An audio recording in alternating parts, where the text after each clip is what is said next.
देखिए, ये आपकी कंट्री की पॉलिसी पे डिपेंड करता है और आपने पॉलिसी डिक्लेयर कर दी है कि किसी कंट्री के आतंकी का ठिकाना जो है वो आप पे अटैक कर रहा है।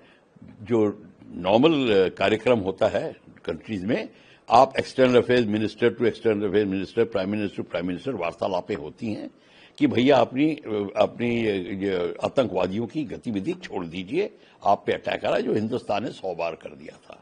और उसके बावजूद अगर उसके बावजूद दुश्मन नहीं रुकता तो आप वो कार्यक्रम करिए जो आपके देश में के हित में हो। आपको ये नहीं कि कोई फॉर्म भरना है, कोई परमिशन मांगनी है, कोई एनओसी लेना है, ऐसा कुछ नहीं है।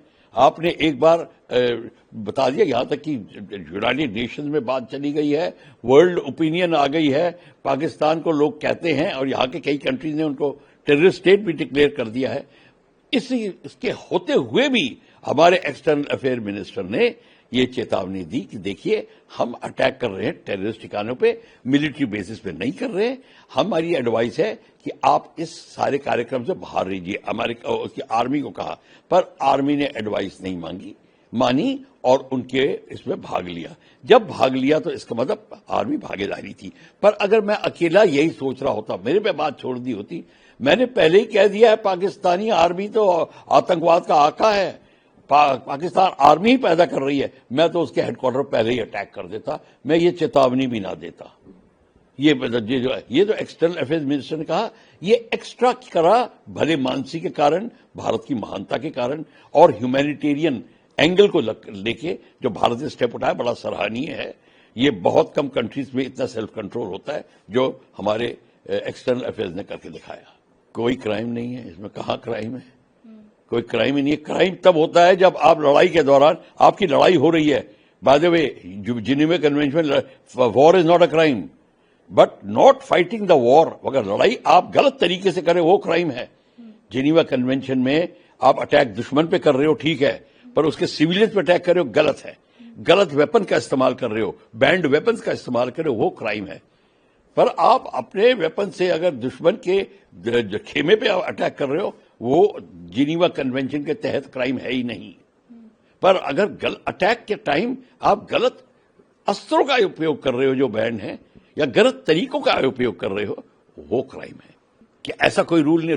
रूल किसके? जब आपने एक बार बता दिया कि आतंकवादी वहां हैं और हम आतंकवादियों के ठिकानों पे अटैक करेंगे, और पीओके में जो हमारा है, ये तो हम कह ही चुके हैं, पीओके हमारा है, हम वहां पे अटैक करेंगे, तो पीओके के ठिकानों पे अटैक किया तो वो तो किया। पर ऐसा कोई रूल नहीं है कि आपको पहले बताना पड़ेगा। और रूल तब की बात होती है कि आपने सडनली, कोई बात भी नहीं हुई, आपने एक गांव पे अटैक कर दिया, कहा यहां पे आतंकवादी छुपे थे, वो नहीं। अब पहले आतंकवादियों का खुलासा होना चाहिए, कौन से आतंकवादी क्या हैं, ये तो बात हो चुकी थी। तो अगर इसमें अगर आप अभी भी, जैसे नेपाल है, आप एक उदाहरण लीजिए, आप सडनली नेपाल में नेपालगंज पे अटैक कर दीजिए, सडनली यहां आतंकवादी छिपे हैं। भाई पहले बताया, कोई वार्निंग दी कि आपने कोई डिस्कशन किया, एक्सटर्नल अफेयर्स दोनों के मिलके बैठकर बात करते, प्राइम मिनिस्टर मिलके बात करते, कोई बात है, ये सजेशन है। पर अगर देश के ऊपर ऐसा आतंक आ रहा है कि बीटिंग करने का टाइम नहीं है, तो आप पहले अपना मिलिट्री नेसेसिटी को दूर करिए, उसका अब समावेश करिए और फिर अपना अटैक बात करिए। ये भी है। फर्ज करो आपके ऊपर पुलिस वाले को भी, जब वो गोली मारने के पहले उसको वार्निंग करनी होती है, पर सडनली वो देखता है कि एक आदमी को क्रिमिनल मार रहा है, उसको वार्निंग देने का टाइम नहीं है, वो एकदम मारेगा। वो उसको नेसेसिटी कहते हैं, मिलिट्री नेसेसिटी। तो ऐसी बात नहीं है। पर इस गेम में तो हम लोग ने वार्निंग दे दी थी। तो कोई कहे कि वार्निंग देनी चाहिए, वो कोई नासमझ है। वार्निंग देना कोई अनिवार्य नहीं था। अगर डिस्कशन हो जाती तो वो ठीक था। हमको ये भी नहीं बता रहा था कि हम अटैक कर रहे हैं, करेंगे नहीं। हमको ये बता रहा था, आप अगर आतंकवाद खत्म नहीं करेंगे तो हम उचित कार्रवाई करेंगे। बात खत्म। हमने उचित कार्रवाई कर दी।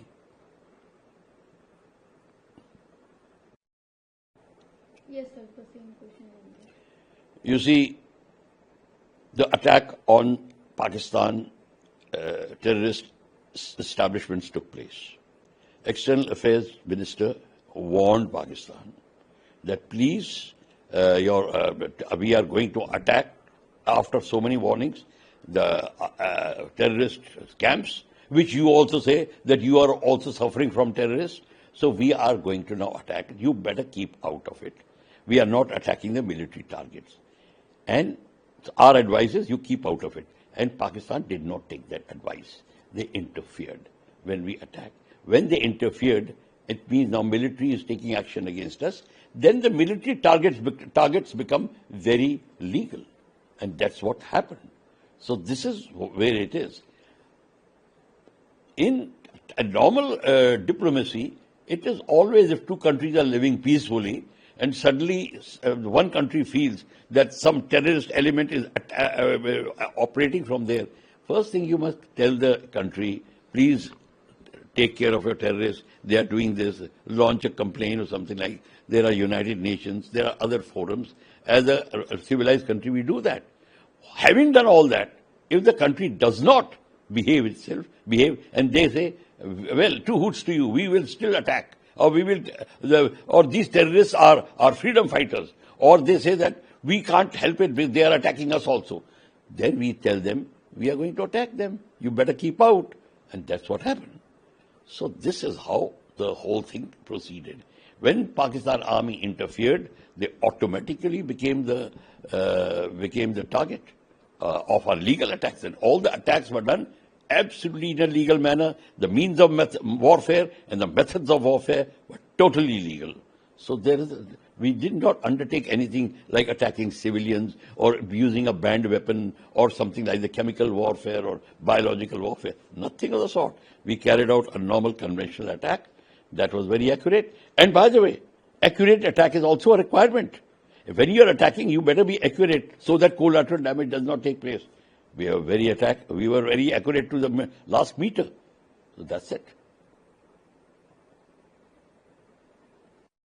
ये सवाल भी उठ रहा है कि कौन ऑथराइज करता है इसके लिए, और अगर हम पहले ही इन्फॉर्म कर देते हैं तो सामने वाला अलर्ट हो सकता है, हमारे एयरक्राफ्ट को या एयरफोर्स को खतरा पहुंचा सकते हैं. देखिए, राहुल गांधी साहब जो कहने की कोशिश कर रहे हैं कि आप अटैक करने से पहले क्यों बताया, क्यों आपकी सरप्राइज से ली गई, वो हमको मिलिट्री के टैक्टिक्स सिखा रहे हैं, स्ट्रैटेजी.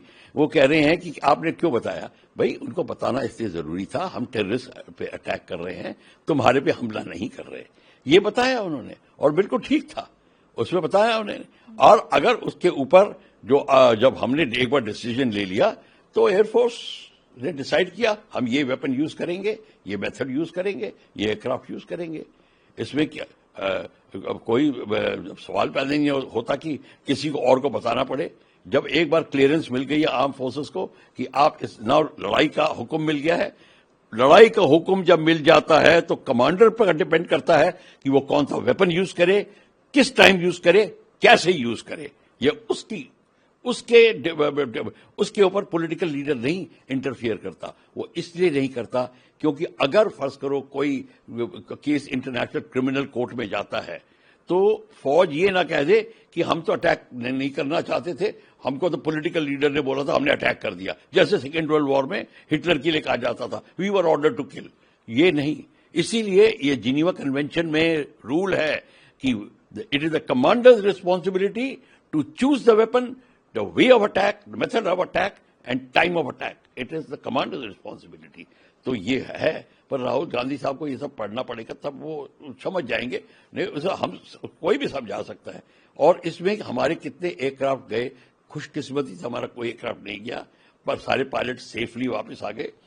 पर अगर राहुल गांधी साहब और अगर लड़ाई होती है तो हम ये नहीं देखते कि बॉडी बैग्स कितने हैं और कौन मरा कौन. हमें टारगेट डिस्ट्रॉय हुआ कि नहीं हुआ.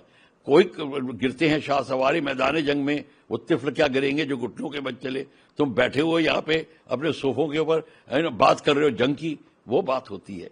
हम लोग को सिर्फ यहाँ बैठे हुए हैं, जो वहां पे होता है वो उनको पता होता है. और अगर कितने एयरक्राफ्ट खोए या नहीं खोए, ये गवर्नमेंट की को चिंता करनी है. और हमने मैं बता रहा हूँ, कोई एयरक्राफ्ट नहीं खोया, हमने कोई पायलट नहीं खोया. एयरक्राफ्ट में अगर 2-3 गोली लगती हैं उसको खोना नहीं कहते, वो आए और रिपेयर हो जाते हैं.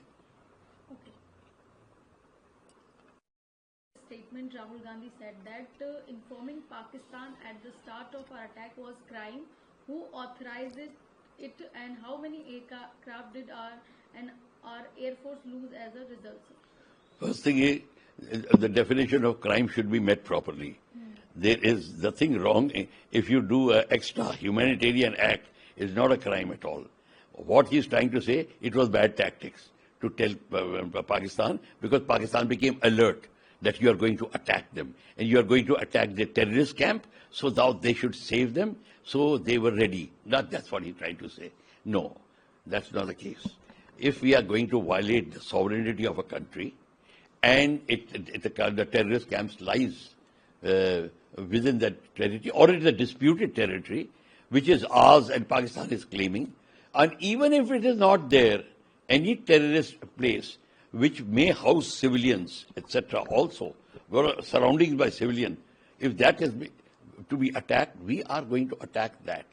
So we'll take proper care of choosing the right weapon, choosing the method of attack, and timing of attack. We don't have to tell anybody.